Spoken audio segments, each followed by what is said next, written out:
Ouais, ben disons que c'est ici que le mot grandiose prend toute sa pleine valeur. Je viens tout juste d'arriver à Fatima. Et Fatima, pour les gens qui connaissent pas ça, ben c'est un site majeur du pèlerinage catholique, un peu comme Lourdes ou Saint-Jacques-de-Compostelle. Et c'est vraiment débile. Là, il n'y a pas trop de monde, mais c'est immense. C'est vraiment immense. Et pour la petite histoire, ben on retourne le 13 mai 1917, où 3 bergers, des cousins, auraient vu l'apparition de la Vierge.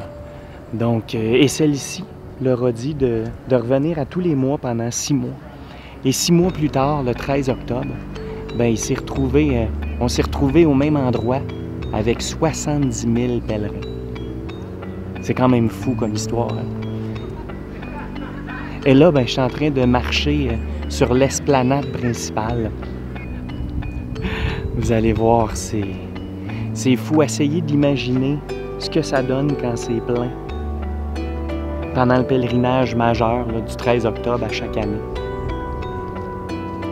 Wow! Wow!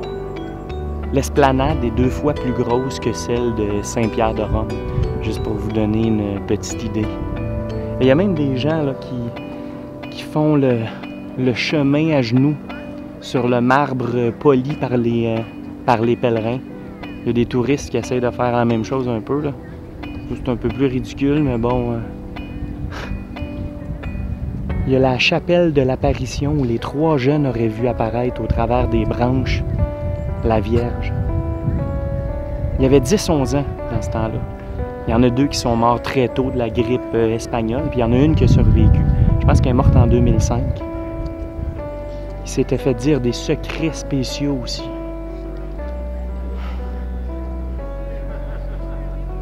Ben, je vous laisse sur des belles images et un peu plus d'explications. Cheers!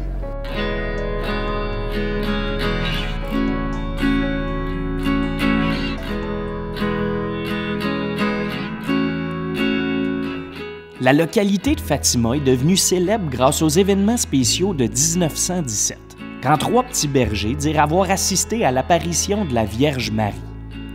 Pour commémorer ces apparitions, on a construit le sanctuaire de Notre-Dame de Fatima, nom sous lequel est invoquée la Vierge telle qu'elle apparut aux 3 enfants.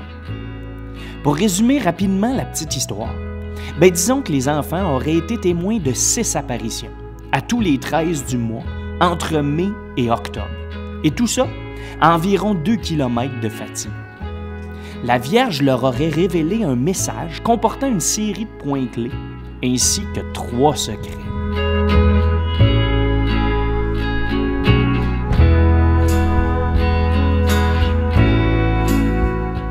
Ces apparitions ont justifié la création du sanctuaire de Notre-Dame de Fatima et la construction en 1928 de la basilique de Notre-Dame du Rosaire, de style néoclassique, avec une tour centrale de 65 mètres de hauteur.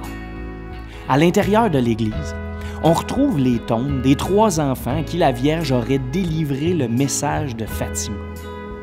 Francisco Marto et sa sœur Jacinta Marto, qui moururent en 1919 et 1920. Ils ont été béatifiés en 2000 par le pape Jean-Paul II et canonisés par le pape François en 2017. S'est ajoutée beaucoup plus tard la tombe de Lucie dos Santos, qui, elle, est décédée en 2005.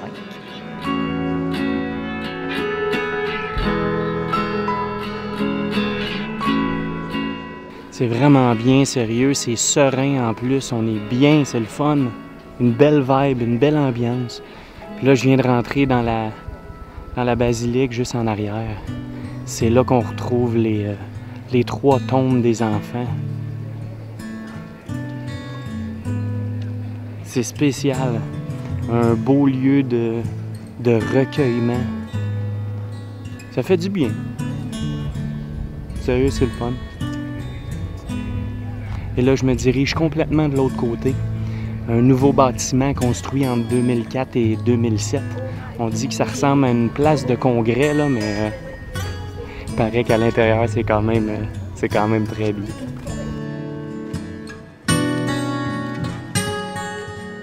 C'est fou, hein, pareil, comme un endroit peut changer rapidement. Parce qu'il faut se dire qu'en 1917, Fatima n'était qu'un tout petit village. Et autour de nous, c'était un champ puis rien d'autre. Mais après la dernière apparition, et le fameux miracle du soleil tournoyant sur lui-même comme un disque d'argent, aussi appelé le miracle du soleil, attesté autant par des croyants que des universitaires et des non-croyants, la ville est devenue un des centres de pèlerinage les plus populaires au monde. Et aujourd'hui, la localité compte environ 15 000 habitants. Là, je suis rendu complètement de l'autre côté, dans la nouvelle bâtisse. C'est très moderne. Il y a plusieurs chapelles un peu partout. C'est assez spécial. Dans le fond, ils ont construit ça parce qu'il y avait tellement de monde qu'il fallait qu'ils divisent un peu les gens qui passaient ici. Fait que, ça marche, là, parce qu'il y a quand même pas mal de monde ici. Il y a plein de salles avec des portes où on peut aller pas se repentir, là, mais il y a des images au mur. C'est bien. Pour ce qui est du fameux message et des 3 secrets, qui sont en fait 3 parties d'une même révélation, disons que c'est assez nébuleux et assez compliqué à comprendre. Les 2 premières parties sont révélées par Lucie seulement en 1941 et officiellement publiées.